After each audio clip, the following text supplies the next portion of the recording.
Hi, this is Ryan Hillard with Thrive Mortgage, NMLS 1226157, and I am here today doing a Facebook Live with Lisa Nguyen of the RE/MAX Professionals team, based out of Lakewood. Lisa and I have gotten to know each other for a little while now, and every time I get to talk to her and sit down and have a conversation with her, it's always really good. It's always so much fun. And she really brings a different aspect to what she does in real estate, just from the standpoint of how she approaches it, and her understanding of what's going on in the community, what's going on in her community, how she's building a brand, some cultural differences. And so we want to get into all of those types of things today, and really just talk about that, because especially with Lisa, Vietnamese background, the cultural aspect and discussion that she brings to the table is one that we're going to focus on today. And it's something that's really, really important in real estate, because we keep talking about how real estate is all about people, right? And real estate is the home is the vehicle to the relationship. And obviously, being able to cross cultural barriers is important when we are choosing who we know and like and trust. It creates that comfort. So before I ramble on stuff about that, Lisa, why don't you just tell a little bit about yourself, if you can, a little bit maybe about your background, and start with that, and how you got into real estate. Okay. I'm Lisa Nguyen. I work for RE/MAX Professionals. We are a Colorado company with 8 different offices around the Denver metro area. There's about 420 of us. My background stems from 2 immigrant parents. My father was a soldier for the Americans. He actually fought with Americans in the Vietnam War, and long story short, we ended up here, and I am a Colorado-born native, and so I know the state very well. We have those really humble roots and beginnings, kind of coming to America with nothing and having to work our way up, and so I always share that story just because it's just a part of, who I am and where I come from, and I take a lot of it into real estate with me when I'm trying to get, similar people out of situations that my parents were in when they first came to America. So. Right. What's up, Fred? How you doing? Well, and Fred's a guy that also, Fred's my former boss. He's a guy that comes from, multicultural background, and understands what it's like, what is going into the conversations that people are having around real estate, the cultural conversations, and why they're important. So, you became a licensed real estate agent in what year? 2005. Right. But between 2005 and 2016, you took a little bit of a break. Yeah, half a decade actually. So I started real estate in 2005, and then I took a break in 2011 after I had my second child. It was just impossible at the time to be carrying a baby around and trying to get to showings with a newborn.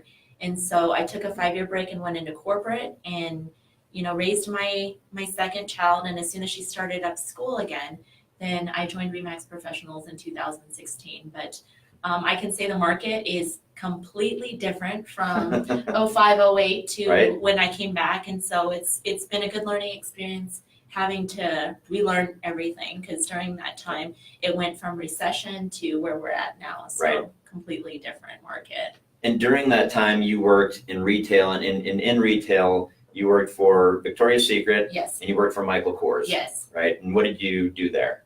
So at Victoria's Secret, I did operations and staffing. I did all of their operational stuff. So I onboarded, background checks, did all the training, opened the stores every single morning. And then at Michael Kors, I was assistant store manager. So I always talk about my retail background only because I carry a lot of that into real estate with me now. When you're going out in the market and thinking about how many different agents are in the state, how important is your brand? And so when I worked for these 2 worldwide brands, I learned a lot about what it took to, even something as simple as placement of an item in a store, that could be similar to placement of furniture in a listing. So there's just a lot of things I learned about branding during that time. Right, because obviously both Michael Kors and and Victoria's Secret have very strong, Yes. very like affirmed brands, and they know who they are, they know Yes. what they're looking for, they know what they're Yes. going for. And so, you already talked about, how that plays in a little bit. For you as a real estate professional, you also have your own brand that Yes. you're really looking at, that you're really looking to build. So do you want to talk about what that is and what that's looking for? I mean, you have your own hashtag of that you continue to put out there, right? Yes, yes. So, just due to the background of how I grew up and where I came from, I thought for years and just tried to soul search of what my brand was. I know there's people that they focus solely on luxury or first-time home buyers, and my hashtag is home ownership for all. And when I say all, that means anybody. I met with somebody last night that was looking at modular homes, and Mhm. there's sometimes not even commission to be had in these situations. And they said, why are you even helping us, or why are you even offering if you might not even get a commission? So I told them the story of my parents, and I said, somebody had to help my parents back then. Yeah. And they're like, so you're paying it forward? And I said, exactly. And so I just told them, I said, even if I can't get a commission in it, feel free to use me as a resource to be a second eye for your contracts, or if you have a question about something, I said, I'll do everything in my power to find it. But anyways, just going back to my hashtag home ownership for all, my brand right now that I'm focusing on is to start an international team at RE/MAX Professionals. And what that's going to entail is I'm trying to get different members or different agents that speak the different Asian languages. And the reason why I'm doing this is because there's a ton of money coming overseas from foreign investors, and they're working with, different people over here. And I would love to be that team that they would call if they want to invest in the United States. But I also want to be that team that other agents could reach out to if they have any questions about something like feng shui, or they have questions about, needing an agent that spoke a certain Asian language because they can't communicate with the lead that has come in. So, if we don't become the referral partners, I would just love to become the source of information, education to help other agents so that they can navigate through those deals. And and that's kind of something that's evolved a little bit organically, where you just started getting conversation because you're fluent in Vietnamese. Yes. Any other languages? Nope, just Vietnamese. Okay. And so you're fluent in Vietnamese, and you started getting referrals from people that needed your help, other agents, whether it's within RE/MAX or even outside of the firm. Yeah, I've gotten referrals, and I've also just had people ask me if I would show up to, come to the listing appointment with me. It's not even my deal, but for some reason when I'm sitting there and I'm speaking the language, they're getting the listing, and they're like, usually the son of the person that I was sitting in the listing appointment with said, usually my dad's in a worse mood, but for some reason, I think having me there with that other agent helped her to learn the listing, and she got it and they closed it successfully. I've also sat in closings with other agents and just kind of helped them navigate through the closing with translating. And well, and there's also this big, so I knew some people at Telemundo and some of the Spanish speaking languages. We had a long conversation about some of these things of, even though someone may still be fluent in English. Yes. It really comes down to, what is the language that you think in, what is the language that you pray in, what is maybe the language that you talk in at home, or that your family might talk in at home. Because culture, that's language is culture, and culture really means comfort for these people. And so that's probably why the father was in maybe a little bit better mood, because he was just more comfortable. Yes, right? And so all of those types of things.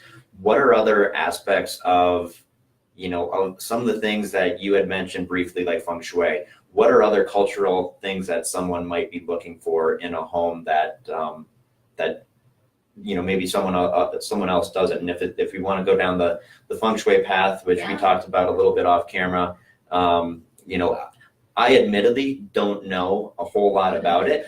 I know, and I asked this question of just, for me, it's like, for whatever reason, all my homes have always faced west.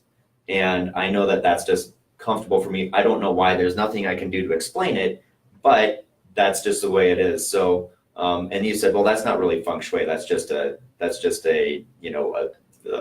preference, essentially, right? Mm-hmm. So what would the feng shui aspect be for something? So feng shui is kind of like the chi of how things flow, but from what I've learned from past clients, it is certain people have homes that need to face certain directions for certain reasons. But as far as the cultural aspect of working with the community, half the people believe it, half the people don't. But if they do, it's a huge deal. I mean, I've had my broker friends in New York. They don't work for RE/MAX, but they've called me and they say, we have these Chinese investors in town, Lisa, and they're asking about the numbers of the buildings and we don't know what they're talking about. And so I will just throw this example right out there. As far as numbers with feng shui, the number 4 is death. And so people are like, well, what's the number 4? 2200, 2200, 2 plus 2, 4, that would be a number 4. Yeah. If the address was 1111, that would be a 4. If the address was 4000, it would be a 4. So basically you add up all the different numbers to get a single number. Another number that people don't like are 10s. And so 9100 would be a 10 because you can't, 9100 would be a 10, or let's say 5230, you add up all those numbers and it would be a 10. And so some clients specifically will not buy 4s. It's just death. There are lucky numbers too, like 8 and 9s are very, very lucky. There's other aspects of feng shui outside of just adding up the numbers. Some people believe that, stairs right in front of the door means the money that is just going to go straight out the door. Front door, when you walk in, going directly out the back door, that's money in, money out. And so there's been a lot of situations where we'll walk right in and they see the back door.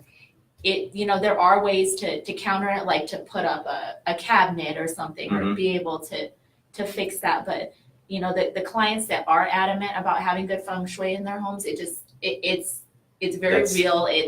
You can't get around it. Right. I've had clients that say you have to put up my listing on a certain day, or you have to sign paperwork at a certain time. So I'm meeting with people at like 7 p.m. on a Tuesday because the paperwork has to be signed on that specific day at that time, and it is that serious. And you can't mess up these dates. And if you had the perfect home and it was, the stairs were going out the door, that you could see the back from the front, perfect home, checked every single box. You walk in, it has that, or it's on 4000 Main Street or whatever, that's automatically it's non-negotiable. Yeah, it's non-negotiable. Absolutely. I've had people that say I only want west-facing homes. So perfect home facing south out of the picture. Adds up to a 4, they'll walk out, they'll pass because it's not perfect to them. Yeah. It can't be perfect. Yeah, it's not their perfect home, and it doesn't even have anything to do with the specific like layout or anything.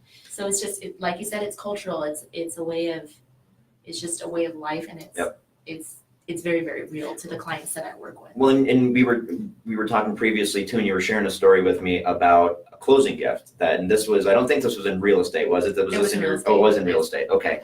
And so it was a closing gift, and it was just, again, how some things can have different meanings in different cultures. Yes. So can you share that story? Yes.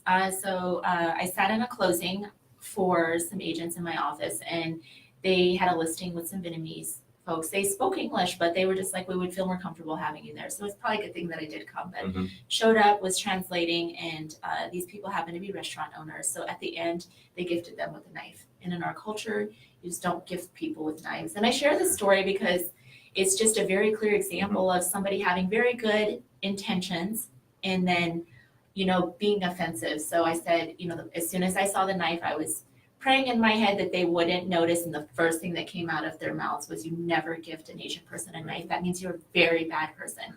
And, I stepped right in speaking Vietnamese. I said, you know what? They meant every good intention because you're restaurant owners. So they were thinking that this would be something that you would like. I said, let's give it back.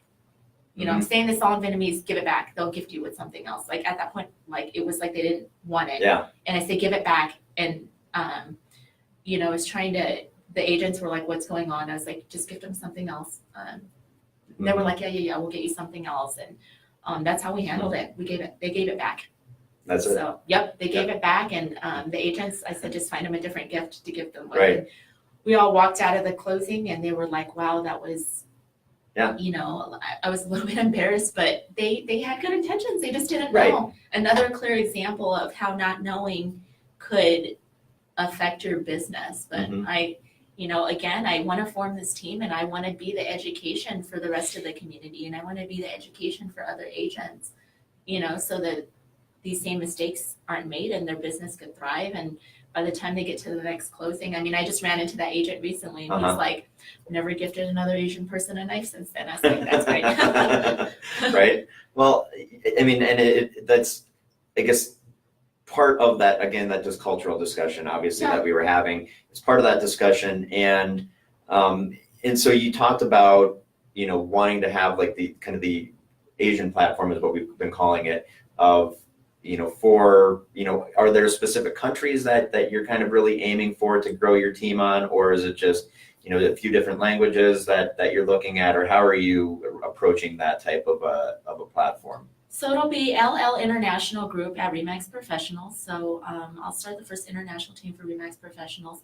And we're going to focus immediately solely on Asia and then parts of Europe because there's within the Vietnamese culture, there's a ton of European influence. And so I'd like to start with those two cultures. And I hope over time that we can expand. I mean, there's just so much, there's other languages, even within Colorado, that I would love. I mean, I would love to learn how to speak Spanish eventually, but I also know that, it's good to just focus on one thing and do that one thing well. Right. I don't want to spread myself too thin with trying to be any and everything to everybody. And I've just, from all of my experiences so far, it seems like, this immediately is the right direction to go in. And so that's where we'll start, and then we'll see where it goes from there. Yeah. Part of your branding has, like, you use billboards still. And a lot of people might look at that and be like, listen, I mean, we're doing this on Facebook Live right now. Yeah. And so why would someone be using billboards, and why would someone be using park benches and, these very, in our heads, archaic forms of advertising? But for you, they're still really effective. Yes.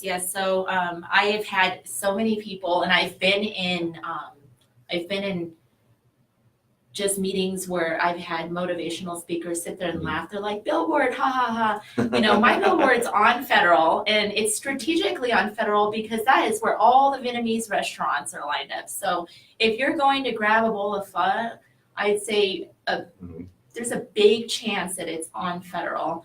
And so my billboards are more for just being recognized within my community and just where my community is at. And so it's not, it doesn't work for everybody. And I tell people that I completely understand. I know it's archaic. It's, people are like, well, why aren't you online? Why are you in like bulletins and billboards and magazines? Because a lot of the older generation of the market that I serve, they're not on Facebook, they're not on email, and they're not online. But guess what? They are grocery shopping at the Vietnamese shops down on Federal, and they are eating at the restaurants. And, when they're driving home, they do see things like that. So for me, it's very, very effective.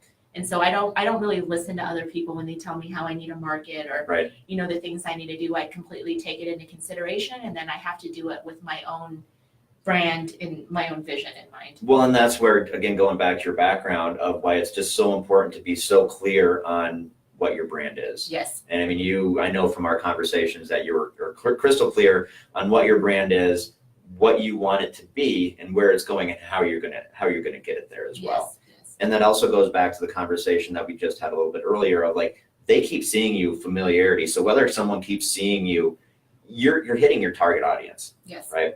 Whether they keep seeing you on Facebook, or whether they keep seeing you on that billboard every Sunday or Saturday or whatever day they go grocery shopping, it's familiarity over and over and over, and culture, which is comfort, and you've gotten business from it.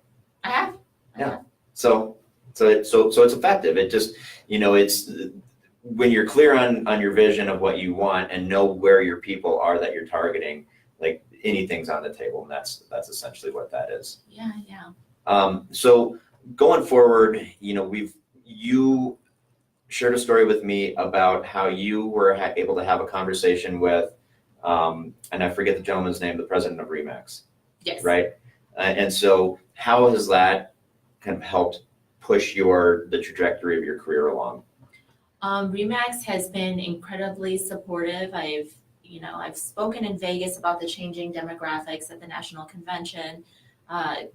3 weeks ago, I was sitting down with the CEO, Adam Cantos, and the senior vice president, Mike Reagan of Remax, and talking about ARIA, which is another organization I'm in. It's the Asian Real Estate Association of America. But they were asking me questions on, how to serve the community. And there was other groups that were involved in this discussion as well. But it was an honor to be able to speak about my community and just kind of bring up some of the topics and things that aren't discussed sometimes, or maybe there's just not a huge voice for it. But that's basically what we talked about, how to service our communities and where the direction of the demographics are changing. So it's not even like I'm targeting a specific, set of people, but it's just about recognizing that the demographics are changing. Within the next year, the United States is going to look completely different.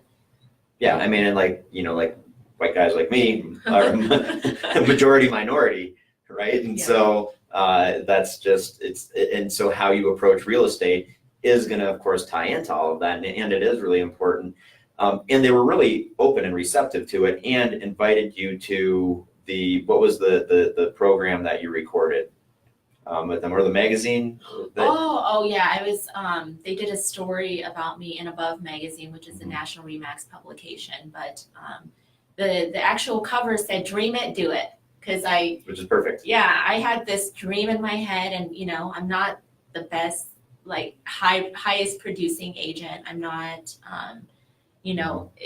I have numbers and I have things like that. But as far as the top, no. But I do have something that's completely different that nobody else is doing, and so I've kind of always done things like that in my life, a little bit more different. It doesn't mean that it's the best, but it's definitely different. It's a different way to see and look at how to do business, especially in real estate. Well, an example of that was, back to your tennis days. Yes. Right. And so you're a tennis player.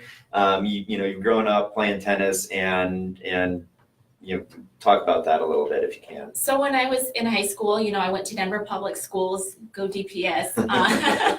We weren't raised in country clubs, and we weren't taught how to play tennis since we were kids. And my coach, he recognized that we all came from a little bit of harder backgrounds. And so he taught us how to be master lobbers. And if you've never played tennis, a lob is when you hit the ball very, very high in the air. And he taught us the art of hitting it very, very high in the air and still having it land in the court. And so when we went to state, my tennis partner and I at the time, we were master lobbers, and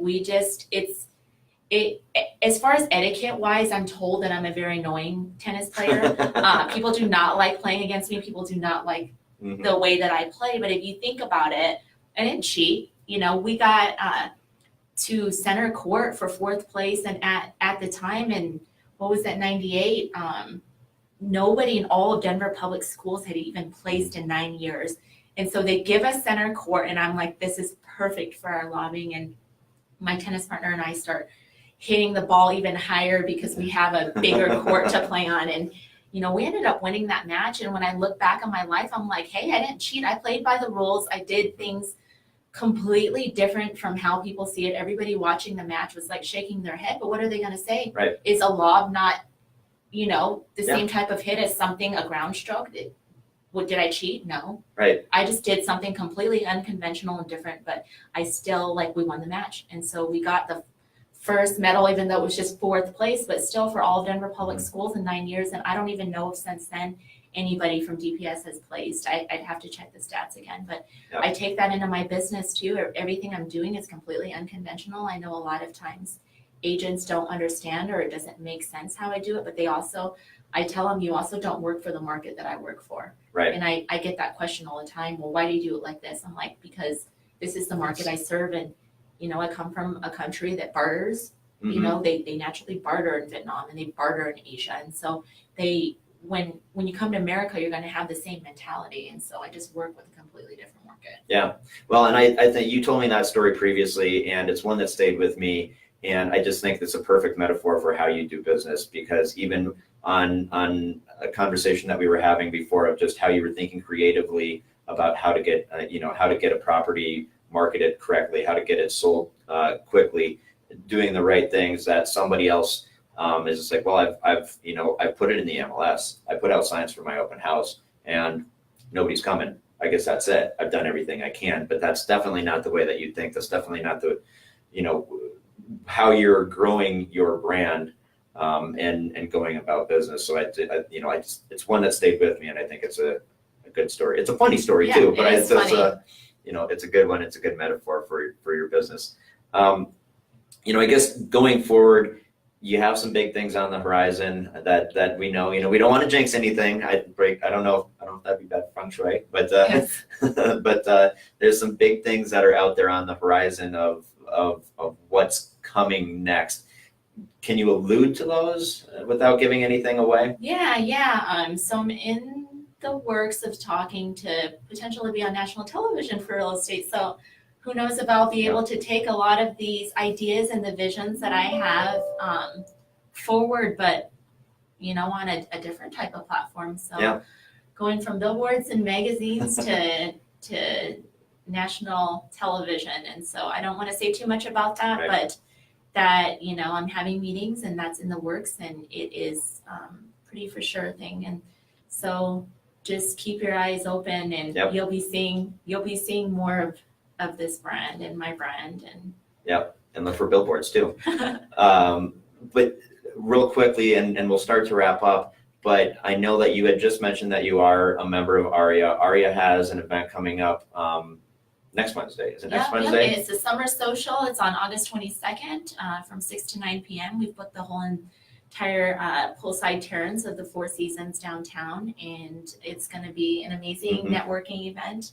We always have a really good time at our events. It's a great way to connect with others who are in the industry. And so, if you want more information on that, find the ARIA Facebook page. It's AREAA Denver. And we can put a link to that in the comments for this as well. I'll also put a link. Can you send me the link for the, or is it only a RE/MAX internal thing for the Above magazine? Oh, no, it's not. Awesome. It's a national magazine, so I'll send that to you as well. So we'll put that in the notes as well. And then anything else that you want to share before we wrap up? No, just that don't let people tell you how you should and shouldn't do business, because my unconventional way of looking at it has, I've dreamed it and now I'm doing it. And if I had listened to people and the way that they told me to go about doing this, then I would never be, having the opportunities that I have now. And so trust your vision and trust your dream. And even if it's different and it doesn't make sense to other people, it doesn't need to. Just go for it. And if you need any advice or guidance or want to pick my brain, then be more than happy to share my story with you as well. Yeah, awesome. And then how can people reach you? I'll put that in the comments as well. But if someone does want to reach out and say whether there's a real estate agent watching that says, hey, I'm interested in being on your team, or someone that just says, hey, can we talk a little bit more about branding or something like that? How can they reach you? I'll add it on the links too. Okay. So I'll send my contact information, name, phone number, email address, and I'm usually really good about reaching out and getting back to people. And so if you have any questions, feel free to reach out. I'll give you my contact information. We'll put it in the. Cool. Awesome. Well, again, thanks so much for making time this morning. Thank you so much. Always fun. I hope this is beneficial and people got to learn a little bit this morning. So until next week, we'll hope everybody has a great weekend. Have a great weekend.